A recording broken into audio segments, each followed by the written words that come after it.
I believe ultimately the price of gold will go higher than anyone thinks possible.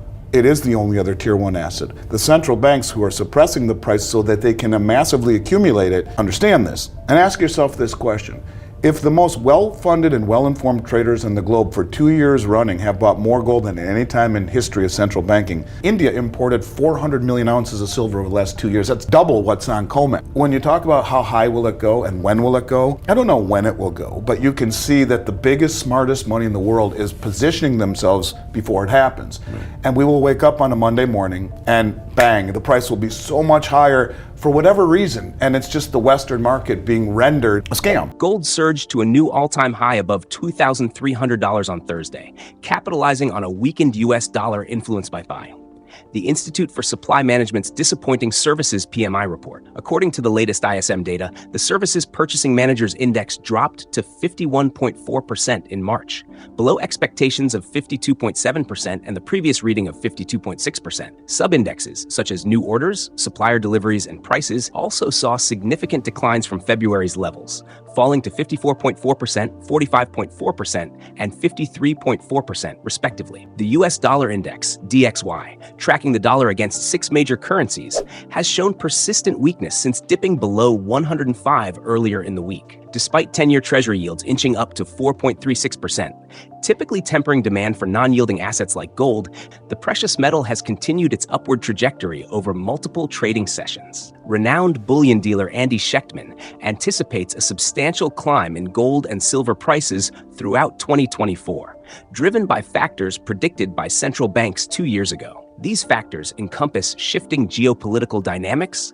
the state of the global economy, and the mismanagement of dominance by the US-led West. In a recent interview with Small Cap Interviews, Schectman delved into topics such as metals manipulation, the strategic investments of global elites in gold, and an imminent event poised to tilt power from the west to the east, potentially catapulting gold prices to unprecedented heights in 2024. Clips from this interview will be shared in upcoming videos. Viewers are encouraged to like, subscribe, and turn on notifications for more content. Well, you know, for the last 2 years, the central banks of the world, who are not only the most well-funded, but they're the most well-informed traders on the globe, these are the people that know the playbook, have accumulated more gold than at any time in history, ever, 2 years running.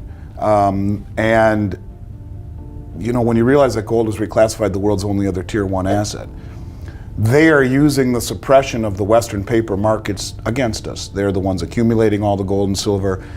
They're the ones producing all the gold and silver.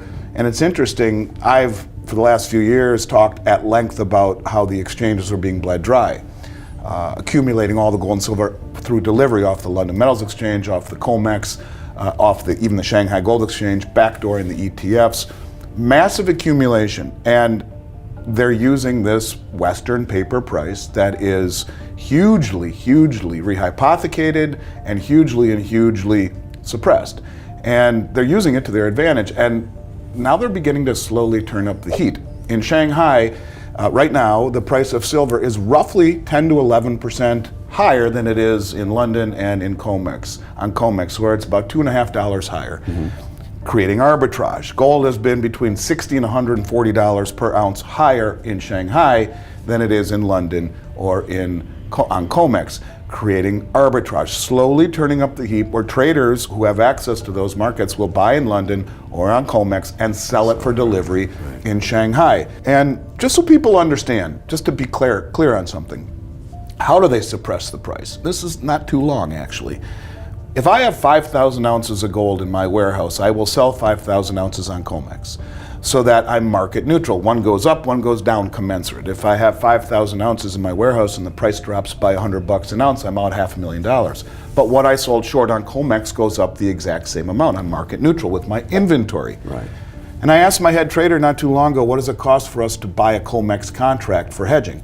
He says, oh, it's about $5 or $6 for the trade, as long as we have $7,500 in our margin account. And if it doesn't go against us, you don't get a margin call. So what if I'm a central bank or a commercial bank or a sovereign wealth fund and I have 500 million in my margin account? Right. Well, that allows me to control 15 billion of notional contracts. And so in silver right now, as an example, there are 1,500% more paper contracts than there are bars backing it.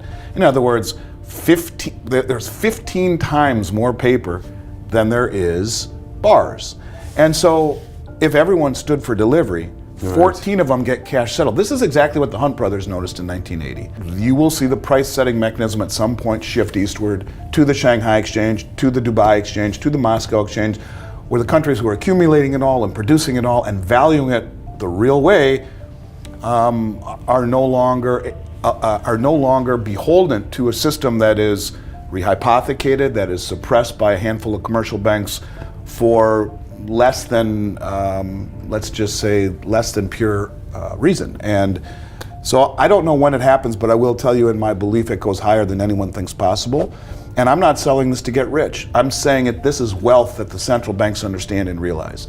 And I will go back to one thing, and that is if the most powerful bank on the planet, the BIS, the central bank reclassify gold as the world's only other tier one asset after over 75 years of it just being dollars and treasuries, and now they're buying it at record rates.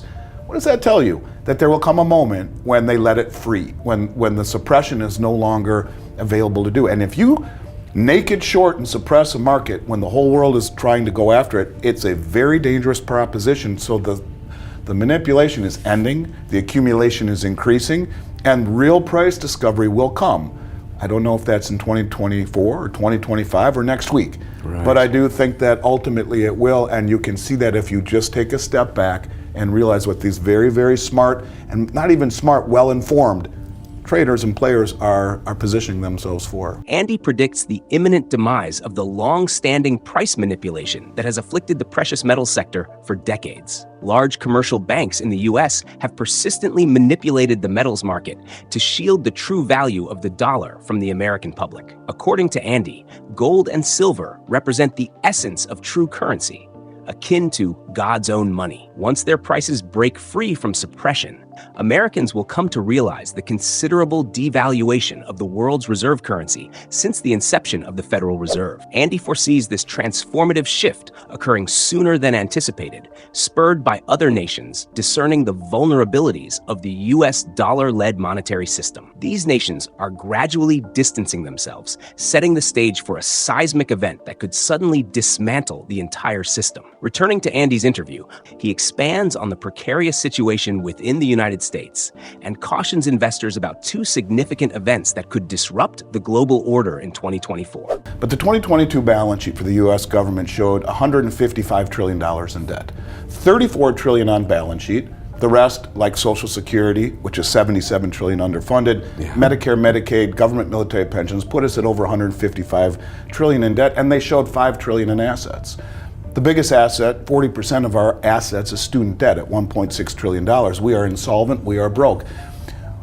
The proceeds of the excess money that they make as part of the agreement is to invest them into treasuries. How's that work for them over the last 2 years as the treasury market has obliterated? The Fed right now is pivoting, so they say, right? Signaling that we will choose inflation over austerity. I think there's a lot going on in 2024. I think it'll be a very, very, very interesting year. Not only do you have the elections here in the States in November, but you have the BRICS meeting in October, where again, a lot of, who's going to be admitted? Are they going to issue a common settlement currency? Are we going to see all sorts of events leading up to this? There's 200 meetings in Russia between now and October, 200 BRICS meetings. What does that have in store for us? So as far as that side is concerned, a lot to watch. And when we look at what's happening here, in the state, for the first time and as a father, more so as a businessman, I'm concerned. We have tremendous divisiveness in the United States, where red and blue can't talk to each other anymore, where 1/3 of the country believes the elections are not fair. We have record debt, record credit card debt, record mortgage debt, record student debt. We have the lowest level of savings ever, whereby right now 65% of the country is living paycheck to paycheck, 45% of the country earning over six figures, paycheck to paycheck. We are not united anymore. We have lawlessness in our cities. We have open borders where 10 million people have entered illegally. We have a situation where the judicial system is being questioned by a majority of the people in this country. The problems with the dollar and the mismanagement and the weaponizing. If our country was united the way we were for the last 100 years, if we were a united country, if we were not divided, If we had respect for authority, if we didn't have open borders, if we had a judicial system that the world envied, and Lady Liberty with the blindfold holding the scales of justice, that to me is really what concerns me, because in essence what we are witnessing is a cultural war or cultural whitewashing. At the same time, we are on the verge of a big economic problem. Economic problems with cultural problems become very dangerous, and I am concerned. I am very concerned that one way or the other you have half of the country that's going to be very upset about the outcome of the election, and whether or not it was conducted fairly, which only exacerbates all of the other issues. So I wish my message was one of more optimism, but I think there's a fine line between pessimism and realism, and I think there's this fear that's permeating. Yes, there's opportunity to be found, but there's concern that is permeating. Even if people can't articulate it, you can feel it. You can almost cut it with a knife, and I think this might be the most interesting year of my life anyway, and there's a Chinese curse, may you live in interesting times, and I, as ironic as that is, really do believe that this will be a very, very interesting time leading up to the October BRICS meeting, which could be groundbreaking, and only a month later the elections, which will shape the future of the world. This marks a significant moment in the global economy, one that many metal investors have long anticipated. We're observing a transition from a world dominated by the United States and the West to a more diverse, multipolar landscape where nations and regions beyond the West wield greater influence. Concurrently, the current financial system, supported primarily by the West, is faltering, while emerging powers increasingly advocate for a commodities-backed system. Meanwhile, silver is experiencing a surge in value, reaching multi-year highs, surpassing $27 per ounce, alongside gold's rise to $2,300 per ounce during Thursday's European session. Silver prices soared to $27.29 per ounce, the highest level since 2021. Reflecting an over 8% increase this week. Esteemed analysts and investors foresee further potential growth in the coming weeks, especially amidst heightened uncertainty and a widespread global economic downturn. Feel free to share your insights in the comments below. Don't forget to like this video, subscribe to our channel, and enable post notifications for more content like this. Thank you for watching.